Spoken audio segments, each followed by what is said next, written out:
Halo, apa kabar? Ketemu lagi dengan channel Kreo Makmur 77. Hari ini kita kembali akan membahas Pokdaris ya, kelompok sadar wisata yang ada di Kota Semarang. Kebetulan di sini kita akan membahas Pokdarwis yang sudah berjalan di Kota Semarang, yaitu Pokdarwis Sukomakmur. Sebelum kita memulai, jangan lupa teman-teman untuk like, subscribe, dan share ke teman-teman ya, supaya video ini, channel ini bisa berkembang dan kita sama-sama berbagi ilmu. Oke, langsung saja. Pokdaris Sukomakmur itu nanti kita akan mengupas tuntas tentang Pokdaris Sukomakmur. Yang pertama, Pokdaris Sukomakmur itu beralamat di Desa Talon Kacang, tepatnya di objek perkampungan objek wisata Gua Kreo, Semarang, Jawa Tengah. Nah, itu di Kelurahan Kantri, Kecamatan Gunung Pati, Kota Semarang. Nah, Pokdarwis Sukomakmur itu berdirinya sejak tahun 2012 sampai sekarang. Jadi sebelumnya waktu itu belum ada Pokdarwis ya, karena di seputar Gua Kreo mau dibuat bendungan. Dulu kita itu kelompok tani, karena persawahan kami dirubah menjadi waduk. Nah, makanya kita kelompok tani udah hilang dan kita beralih ke kelompok sadar wisata Pokdaris yang biasa disebut-sebut oleh beberapa orang, mengatakan bahwa itu Pokdaris, kelompok sadar wisata. Nah, jadi sebelum Pokdaris kita sudah mempunyai kelompok tani. Nah, setelah persawahan kami dibebaskan untuk waduk, akhirnya kita merubah menjadi kelompok sadar wisata. Sebab untuk waduk biasanya kan kita memang bukan harus ya, kita dituntut untuk membuat istilahnya kayak pariwisata. Jadi pembentukan Pokdarwis itu setelah adanya waduk Jati Barang itu. Nah, ceritanya karena kita belum tahu ya Pokdarwis itu apa, dulu warga kami di Talon Kacang itu Kelurahan Kantri, Kecamatan Gunung Pati, itu kita merubah mindset masyarakat yang dulunya petani, sekarang kita harus berubah menjadi kelompok sadar wisata.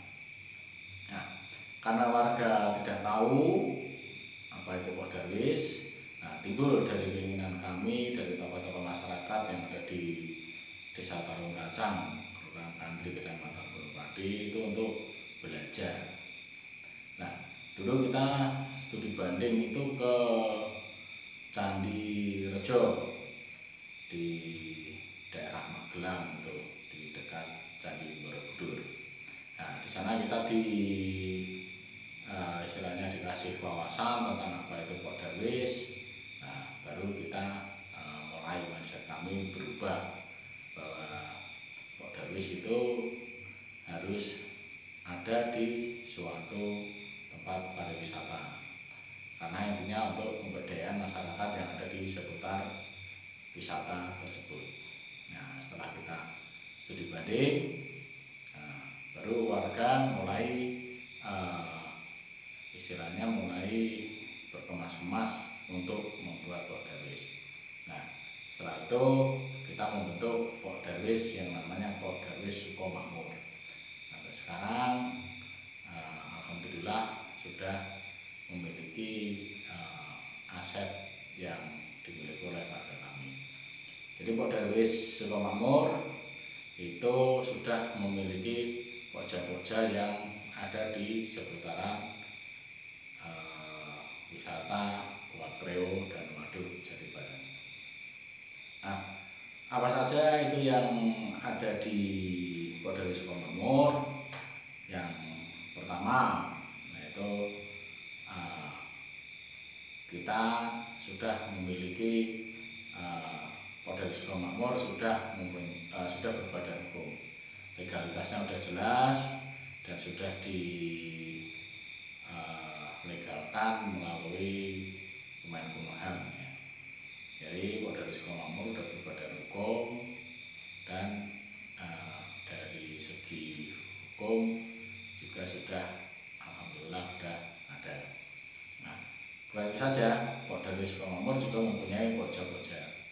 Pokja-pokja di Pok Darwis Sukomakmur itu yang pertama itu pokja perahu, yang kedua pokja kesenian, yang ketiga itu pokja kuliner, yang keempat pokja spot foto, yang kelima itu cindramata atau souvenir, yang keenam pokja homestay, yang ketujuh itu ada yang namanya pokja parkir.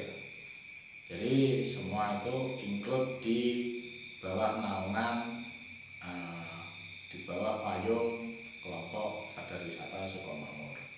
Nah, di situ juga ada yang namanya pokja pengembangan wisata. Nah, pokja pengembangan wisata itu mengikuti perkembangan zaman ya. Pokoknya waktu itu belum ada istilahnya ngetren seperti sekarang selfie atau apa, itu foto-foto lah. Dulu waktu pembentukannya tidak ada pokja spot foto, tapi setelah adanya perkembangan zaman, jadi muncul lagi yang namanya pokja spot foto. Nah, yang pokja pengembangan wisata itu tetap akan selalu ikut mengikuti perkembangan zaman. Nah, tujuannya apa? Setelah kita membentuk pokja-pokja itu, perkembangan yang ada di suatu tempat wisata itu bisa berkembang. Karena yang namanya Pok Darwis kalau tidak mempunyai pokja itu istilahnya hambar. Dan jujur saja Pok Darwis itu tidak akan bisa menghasilkan apa-apa, terutama income. Yang bisa menghasilkan income adalah pokja-pokja tersebut.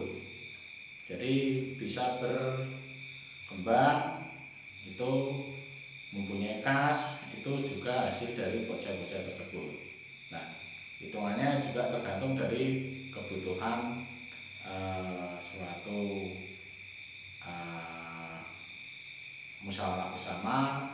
Nanti hitungannya gimana, karena payungnya Pok Darwis, jadi setiap pokja ada potongan berapa persen untuk mengisi kas yang ada di Pok Darwis. Dan jangan lupa Pok Darwis itu juga harus mempunyai koperasi. Jadi koperasi harus tetap ada untuk membuat istilahnya tertib administrasi dan juga untuk membutuhkan dari pihak ketiga, contohnya bank. Nah, melalui koperasi itu nanti koperasi bisa menyalurkan ke anggota-anggota pokja tersebut. Jadi alhamdulillah kami juga sudah membentuk koperasi dan alhamdulillah juga sudah berbadan hukum juga.